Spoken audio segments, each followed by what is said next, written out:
ಪ್ರಚೋದನಕಾರಿ ಭಾಷಣ ಮಾಡಿದ ಆರೋಪದ ಮೇಲೆ ಶ್ರೀರಾಮ ಸೇನೆ ಸಂಸ್ಥಾಪಕ ಪ್ರಮೋದ್ ಮುತಾಲಿಕ್ ಹಾಗೂ ಇತರರ ವಿರುದ್ಧ ಸಕಲೇಶಪುರ ನಗರ ಪೊಲೀಸ್ ಠಾಣೆಯಲ್ಲಿ ಪ್ರಕರಣ ದಾಖಲಾಗಿದೆ. ಜನವರಿ 9ರಂದು ಸಕಲೇಶಪುರದಲ್ಲಿ ಆಯೋಜಿಸಿದ್ದ ವಿರಾಟ್ ಹಿಂದೂ ಸಮಾಜೋತ್ಸವ ಕಾರ್ಯಕ್ರಮದಲ್ಲಿ ಭಾಷಣ ಮಾಡಿದ್ದ ಪ್ರಮೋದ್ ಮುತಾಲಿಕ್ ಅವರು ತಮ್ಮ ಭಾಷಣದಲ್ಲಿ ಕೋಮು ಸಾಮರಸ್ಯಕ್ಕೆ ಧಕ್ಕೆ ಬರುವಂತಹ ಅಂಶಗಳನ್ನು ಪ್ರಸ್ತಾಪಿಸಿದ್ದರು. ಈ ಸಂಬಂಧ ಗುಪ್ತ ಮಾಹಿತಿ ಸಿಬ್ಬಂದಿ ಎಂಕೆ ಶ್ರೀಧರ್ ಸಕಲೇಶಪುರ ನಗರ ಪೊಲೀಸ್ ಠಾಣೆಗೆ ದೂರು ನೀಡಿದ್ದಾರೆ. ಅದರ ಅನ್ವಯ ಸಕಲೇಶಪುರ ನಗರ ಠಾಣೆ ಪೊಲೀಸರು BNS 2023 ಪ್ರಕಾರ US 196/1, 353/2, 3/5 ಅಡಿ ಪ್ರಕರಣ ದಾಖಲು ಮಾಡಿಕೊಂಡಿದ್ದಾರೆ. ಯಾವುದೇ ಪೊಲೀಸ್ ಸ್ಟೇಷನ್ ನಲ್ಲಿ ಹಿಂದೂ ಕಾರ್ಯಕರ್ತರ ಅರೆಸ್ಟ್ ಆದ್ರೆ ಮೊದಲೇ ಹೆಜ್ಜೆ ನಮ್ಮ ಫ್ರೆಂಡ್ ಶಾಸಕರು ಮಂಜು ಅವ್ರಿಗೆ ಇರಬೇಕು ಅಂತ ನಮ್ಮ ಆಗ್ರಹ ಇದೆ. ಏನ್ ಮಾಡಿದ ನಮ್ಮ ಕಾರ್ಯಕರ್ತ? ಕಳ್ತನ ಮಾಡಿದಾರ, ರೇಪ್ ಮಾಡಿದಾರ, ಹುಚ್ಚು ಹೊಯ್ದಾರ. ಗೋಮಾತೆಯನ್ನು ರಕ್ಷಣೆ ಮಾಡಿದ್ರೆ ಕೇಸ್ ಹಾಕ್ತಾರೆ. ನಮ್ಮ ಅಕ್ಕ ತಂಗಿಯರನ್ನ ಲವ್ ಜಿಹಾದದಲ್ಲಿ ತೊಡಗಿದ್ರೆ ರಕ್ಷಣೆ ಮಾಡ್ತಾನೆ. ಮತಾಂತರ ಮಾಡೋದನ್ನ ತಡಿತಾನೆ. ಇಂಥವರನ್ನ ಅರೆಸ್ಟ್ ಮಾಡಿ ಜೈಲಿಗೆ ಹಾಕುವಂತಹ ಸಂದರ್ಭ ಇನ್ಮೇಲೆ ಈ ತಾಲೂಕಿನಲ್ಲಿ ಸಿಮೆಂಟ್ ಮಂಜು ಅವಕಾಶ ಕೊಡೋದಿಲ್ಲ ಅಂತನ್ನುವಂತಹ ನನಗೆ ವಿಶ್ವಾಸ ಇದೆ. ಇದು ಮೊದಲೇ ಸಲ ಗೆದ್ದಿರಬಹುದು ಅವರು. ಹೌದಾ? ಇಲ್ಲ ಮೊದಲೇ ಸಲ ಅಂತ ಪರ್ಮನೆಂಟ್ ಗೆಲ್ಲಬೇಕು ಅಂತಂದ್ರೆ ನಮ್ಮ ಹಿಂದೂಗಳ ರಕ್ಷಣೆ ಆಗಿದೆ. ಗೋಮಾತಾ ಹತ್ಯೆ ಮುಕ್ತ ಯಾವುದಾದ್ರೂ ಕ್ಷೇತ್ರ ಇದೆ ಅಂತಂದ್ರೆ ನಾವು ಬೆರಳು ಮಾಡಿ ತೋರಿಸ್ಬೇಕು. ಸಕಲೇಶಪುರದಲ್ಲಿ ಒಂದೇ ಒಂದು ಆಕಳ ರಕ್ತ ಬೀಳ್ತಾ ಇಲ್ಲ ಬಿಕಾಸ್ ಮಂಜು MLA ಅವರಿಂದ ಅಂತಕ್ಕಂಥದ್ದು ಹೆಮ್ಮೆಯಿಂದ ಹೇಳುವಾಗದು. ಅಧಿಕಾರ ಇದೀರಿ, ಪವರ್ ಇದೀರಿ, ಮೇಲೆ ಇರ್ಲಿಕ್ಕಿಲ್ಲ, ನಿಮ್ಮ ಸರ್ಕಾರ ಇರ್ಲಿಕ್ಕಿಲ್ಲ.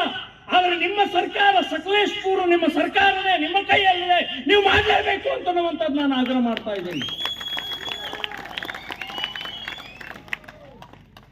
ಬಂಧುಗಳೇ, ರಾಜಕೀಯದ ವ್ಯವಸ್ಥೆ ಪೂರ್ತಿ ಕುಲಗೆಟ್ಟು ಹೋಗಿದೆ. ಅದನ್ನೇ ಚರ್ಚೆ, ಅದನ್ನೇ ಟೀಕೆ, ಅದನ್ನೇ ಮಾತನಾಡ್ತಾ ಕೂಡೋದ್ರೊಳಗೆ ಅರ್ಥ ಇಲ್ಲ. ನಾವೇ ನಾಯಕರಾಗಬೇಕು.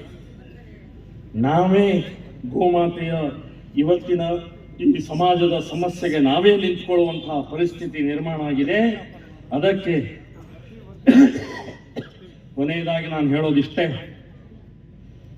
5 ಪಾಲಿಸಬೇಕು. 4-5 ವಿಷಯಗಳನ್ನು ತಮ್ಮ ಮುಂದೆ ಹೇಳ್ತೇನೆ, ಪಾಲಿಸಬೇಕು. 1, ಹಿಂದೂ ಸಂಘಟನೆಗಳಿಗೆ ತನು ಮನ ಧನದಿಂದ ಪೂರ್ಣ ಸಹಾಯ ಸಹಕಾರ ಕೊಡಿ. ದೇವಸ್ಥಾನಕ್ಕೆ ದುಡ್ಡು ಹಾಕೋದು ನಿಲ್ಲಿಸಿ, ದೇವಸ್ಥಾನಗಳ ರಕ್ಷಣೆ ಮಾಡುವಂತಹ ಹಿಂದೂ ಸಂಘಟನೆಗಳಿಗೆ ಬಲ ತುಂಬಿ. ನಾವು ಕೇಸ್ ಹಾಕೊಳ್ತೇವೆ, ನಾವು ಲಾಠಿ ಹಾಕ್ತೀವಿ, ನಾವು ಜೈಲಿಗೆ ಹೋಗ್ತೀವಿ. ಆದರೆ ನಿಮ್ಮ ಅಕ್ಕ ತಂಗಿಯರ ರಕ್ಷಣೆ, ದೇವಸ್ಥಾನದ ರಕ್ಷಣೆ ನಾವು ಮಾಡ್ತೀವಿ. ನಮಗೆ ಸಪೋರ್ಟ್ ಕೊಡಿ. RSS 100 ವರ್ಷ ಆಯ್ತ್ರಿ, ಇದನ್ನೇ ಹೇಳ್ತಾ ಇದೆ. ಹಿಂದೂ ಸಂಘಟನೆ ಒಟ್ಟಾಗಿ 100 ವರ್ಷ ಆಯ್ತು. ಇನ್ನು 100 ವರ್ಷ ಕಾಯೋ ಅವಶ್ಯಕತೆ ಇಲ್ಲ. ಇನ್ನು 10 ವರ್ಷದಲ್ಲಿ RSS ಕಲಿಸಿದಂತಹ ಪಾಠವನ್ನ, ಸಂಸ್ಕಾರವನ್ನ, ಶಿಕ್ಷಣವನ್ನ 10 ವರ್ಷದಲ್ಲಿ ಪರಿವರ್ತನೆ ಮಾಡುವಂತಹ ಪ್ರತಿಜ್ಞೆಯನ್ನ ನಾವು ತೊಡಬೇಕಾಗಿದೆ. 100ನೇ ವರ್ಷದ ಪ್ರತಿಜ್ಞೆ ಅಂತ ನಾವು ನೆನಪಿಟ್ಕೊಳ್ಳಿ.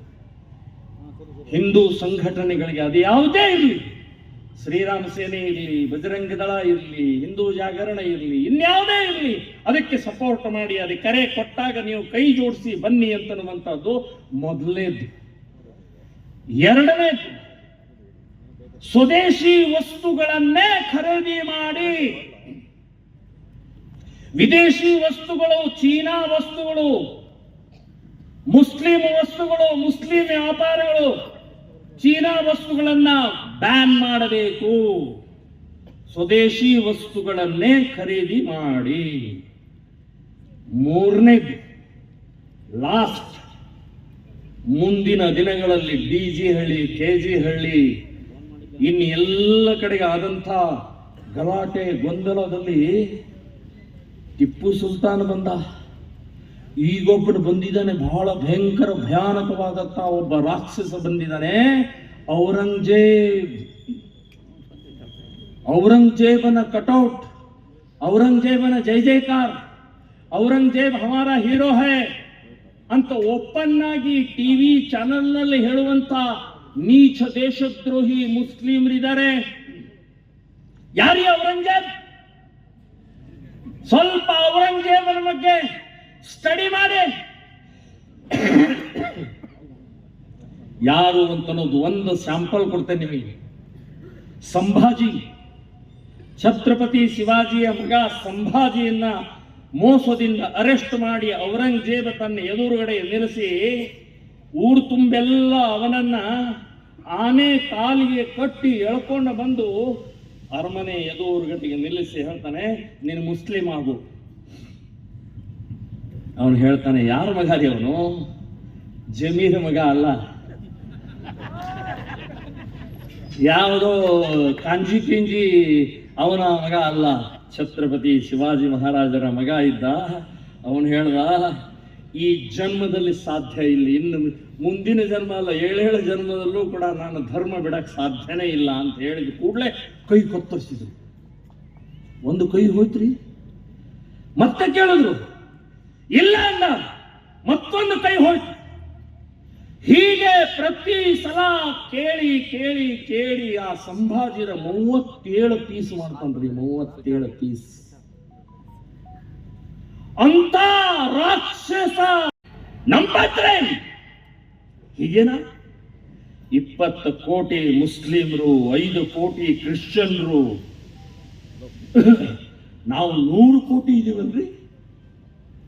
100 ಕೋಟಿ ಎಲ್ಲಿದ್ದಾರೆ ಅಂತ ನಮ್ಗೆ ಗೊತ್ತಿಲ್ಲ, ಗೊತ್ತಾಗ್ತಾ ಇಲ್ಲ. ಲಿಂಗಾಯತರು ಕಾಣಿಸ್ತಾ ಇದ್ದಾರೆ, ಬ್ರಾಹ್ಮಣರು ಕಾಣಿಸ್ತಾ ಇದ್ದಾರೆ, ನಾಯಕರು ಕಾಣಿಸ್ತಾ ಇದ್ದಾರೆ, ಒಕ್ಕಲಿಗರು ಕಾಣಿಸ್ತಾ ಇದ್ದಾರೆ, ಹರಿಜನರು ಕಾಣಿಸ್ತಾ ಇದ್ದಾರೆ, ಆದ್ರೆ 100 ಕೋಟಿ ಹಿಂದೂಗಳು ಕಾಣಿಸ್ತಾ ಇಲ್ಲ. ಕಾಣಿಸ್ಬೇಕು, ಜಾಗೃತಿ ಮೂಡಿಸ್ಬೇಕು, ಒಗ್ಗಟ್ಟಾಗಬೇಕು, ಅವರಿಗೆ ದಾರಿ ತೋರಿಸ್ಬೇಕು ಅಂತನ್ನುವಂತ ಹಿನ್ನೆಲೆಯಲ್ಲೇ ರಘು ಅವರು ಇವತ್ತಿನ ಈ ಧರ್ಮ ಸಭೆ ರ್ಯಾಲಿಯಲ್ಲಿ ಇಟ್ಟಿದ್ದಾರೆ ಅಂತಂದು ನೆನಪಿಟ್ಟು.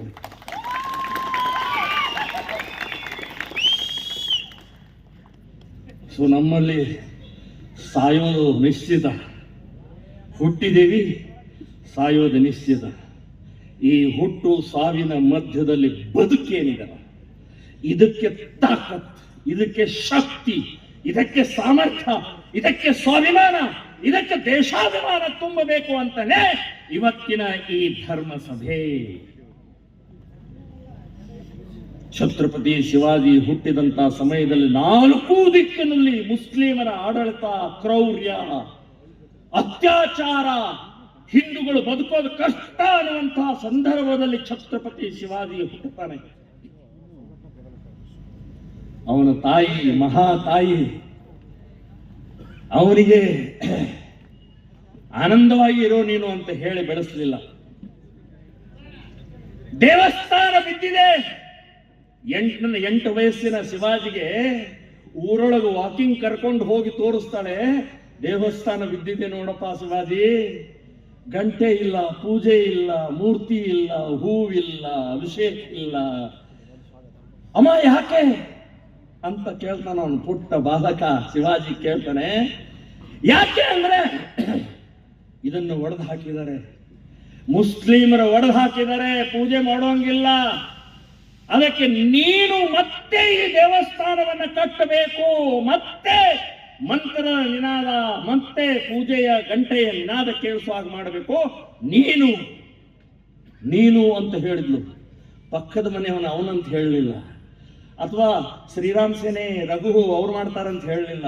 ನೀನು ಜೀಜಾ ಮಾತಾ, ಆ ತಾಯಿ ಆ ಶಿವಾಜಿ ಹೇಳ್ತಾ ಇದ್ದಾಳೆ, ನೋಡಲ್ಲಿ ಕೋಟೆ ಮೇಲೆ ಹಸಿರು ಬಾವುಟ ಹಾರಾಡ್ತಾ ಇದೆ, ಅದು ನಮ್ಮ ಕೋಟೆ, ನೀನು ಹೋಗಿ ಗೆದ್ದು ಅಲ್ಲಿ ಕೇಸರಿ ಬಾವುಟ ಹಾರಿಸೋದು ನಿನ್ನ ಕೆಲಸ ಅಂತ ಶಿವಾಜಿಗೆ, ಆ ಪುಟ್ಟ ಮಗುವಿನಿಗೆ ದೇಶಭಕ್ತಿಯ ಅಮೃತವನ್ನು ಕುಡಿಸಿದಂತಹ ಮಹಾ ತಾಯಿ ಇದ್ದ ಪರಿಣಾಮದಿಂದ ಛತ್ರಪತಿ ಶಿವಾಜಿ ಕೈಯಲ್ಲಿ ಖಡ್ಗ ಇರಲಿಲ್ಲ, ಕುದುರೆ ಇರಲಿಲ್ಲ, ಸೈನ್ಯ ಇಲ್ಲ, ದುಡ್ಡಿಲ್ಲ, ಎಲ್ಲವೂ ಸಂಗ್ರಹ ಮಾಡಿ 400 ಕೋಟೆಯನ್ನು ಗೆದ್ದು ಆ ಮಹಾ ತಾಯಿಯ ಆಶೀರ್ವಾದದಿಂದ ಹಿಂದುವಿ ಸ್ವರಾಜ್ಯವನ್ನು ಸ್ಥಾಪನೆ ಮಾಡಿದಂತಹ ಛತ್ರಪತಿ ಶಿವಾಜಿಯ ವಂಶಜರು ನಾವಿದೇವಿ, ಹೇಡಿಗಳಲ್ಲ.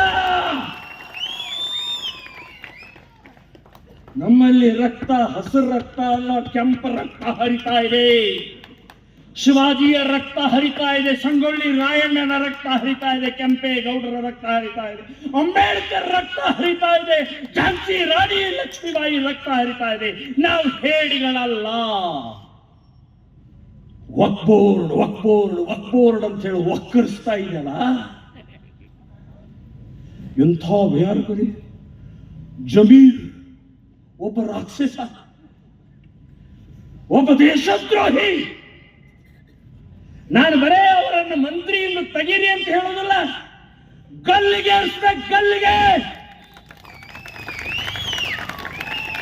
ಇಡೀ ರಾಜ್ಯದಲ್ಲಿ ಪ್ರವಾಸ ಮಾಡಿ ಮುಖ್ಯಮಂತ್ರಿಗಳ ಆಜ್ಞೆಯನ್ನು ಕೈಯಲ್ಲಿ ಹಿಡ್ಕೊಂಡು DC SP ಪಕ್ಕದಲ್ಲಿ ಕೂಡಿಸ್ಕೊಂಡು ಹೇಳ್ತಾರೆ, ये वक्फ है, ये वक्फ है, ये वो वक्फ है, ये वक्फ है, सब वक्फ है.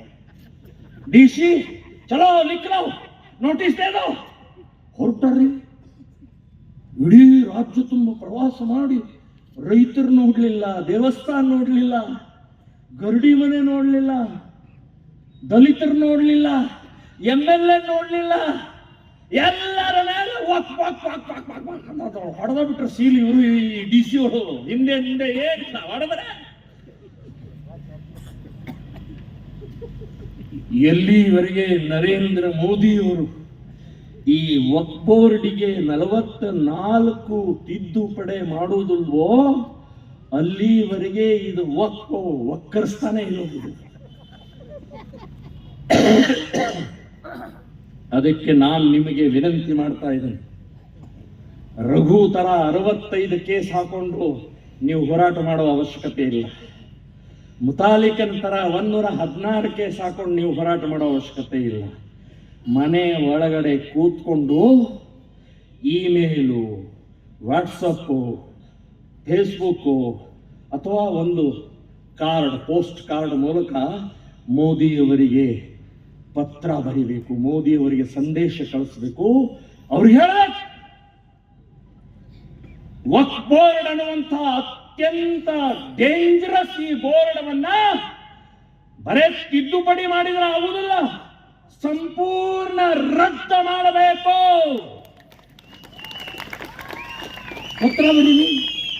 ಪತ್ರ ಬರೀರಿ ಸಾಕು. ಆ ಪ್ರಧಾನ ಮಂತ್ರಿಯ ಮನೆ ಮುಂದೆ ಹಿಂಗೆ ರಾಶಿ ಪತ್ರ ಬಿದ್ದು ಬಿಡಬೇಕು. ಅವಾಗ ಓಹೋ ಕುಚ್ ತೋ ಹೈ ಕರ್ನಾ ಪಡೇಗಾ ಅಂತ ಹೇಳಿ ವಕ್ಫ್ ಬೋರ್ಡ್ ರದ್ದು ಮಾಡ್ತಾರೆ. ನಮ್ಮ ಧ್ವನಿ ಹೋಗ್ಬೇಕು, ನಮ್ಮ ಸಪೋರ್ಟ್ ಹೋಗ್ಬೇಕು. ಸೊ ಬರೀ ಯಾವುದೋ ರಾಜಕೀಯ ಪಕ್ಷದವ್ರು ಮಾಡಿದ್ರೆ ಆಗುವುದಿಲ್ಲ. ಪ್ರತಿಯೊಬ್ಬ ನಾಗರಿಕ ನಾವು ಈ ಭೂಮಿಯಲ್ಲಿ ಹುಟ್ಟಿದೀವಿ, ಇದನ್ನು ಉಳಿಸಬೇಕು ಅಂತಂದ್ರೆ ನಾವು ಪತ್ರದ ಮೂಲಕ ಆದರೂ ಪತ್ರದ